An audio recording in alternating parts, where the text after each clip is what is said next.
Hindi pa man o kahit hindi pa nakikita si Coach Freddie Rhodes sa pagsasanay ni Manny Pacquiao, todo na ang sparring session ng ating pambansang kamao. At yan ay siyempre para sa nalalapit na bakbakan nila ni Juan Manuel Marquez. At sa gitna niyan, hinirang muli ng World Boxing Organization o WBO na Fighter of the Decade si Manny Pacquiao. Nakatutok si Mav Gonzalez. Sa ikatlong pagkakataon, hinirang ng World Boxing Organization o WBO bilang Fighter of the Decade si pambansang kamao Manny Pacquiao. Binigyan ng parangal ng WBO si Pacquiao matapos kilalanin ang kanyang kampyonato sa 8 iba't ibang weight division.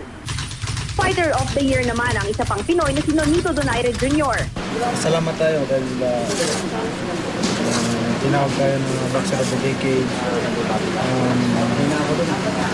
Karangalan natin lahat yun. Hindi lang sa akin, sa pamilya ko, kundi sa ating lahat.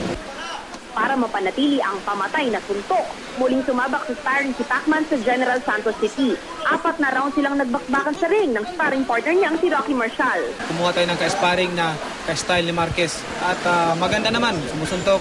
Maganda ang kinikilos. 1 month mahigit pa at mararating natin yung 100% condition para sa laban namin ni Marquez.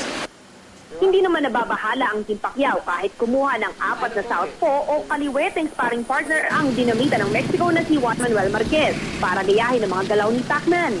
Pag nagkaroon ka ng kalaban na ganun kalawiti, siyempre kukuha ka talaga ng sparring mo na kalawiti rin. Hindi naman tayo nagmamayabang, dapat ginawa niya yung 10. Mas maganda nga yun para mas marami siyang mapag-aralan. Mav Gonzalez, nakatutok, 24 oras.